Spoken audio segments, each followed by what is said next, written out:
फक्त 11,000 रुपयांसाठी लाच घेतलेल्या एका शासकीय अधिकाऱ्याला आता 5 वर्षे तुरुंगवास भोगावा लागणार आहे. त्यामुळे थोडीशी लाच चालते असा समज ठेवणाऱ्यांसाठी हा मोठा इशारा मानला जात आहे.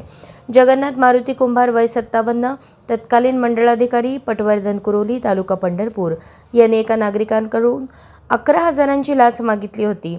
तक्रारदाराच्या मुलाला त्याच्या नावावर असलेल्या शेतजमिनीचा अहवाल तहसीलदारांकडे लवकर पाठवण्यासाठी ही मागणी करण्यात आली होती. पण तक्रारदाराने लाच देण्याऐवजी थेट लाचलुचपत प्रतिबंधक विभागाकडे तक्रार दाखल केली. त्यानंतर एसीबीने सापळा रचून कुंभार यांना लाच स्वीकारताना रंगेहात पकडले. हा गुन्हा 2015 मध्ये झाला होता. या प्रकरणाची सुनावणी पूर्ण होऊन 5 मे 2026 रोजी न्यायालयाने निकाल दिला.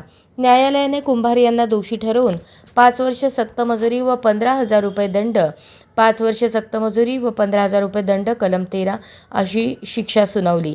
तसेच दंड न भरल्यास आणखी 1 वर्ष शिक्षा वाढणार आहे. लाच घेतल्यास उशीर झाला तरी कारवाई होतेच.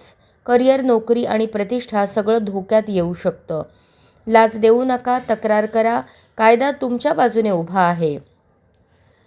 तक्रार करण्यासाठी टोल फ्री क्रमांक 1064, व्हॉट्सअप क्रमांक 940410 64.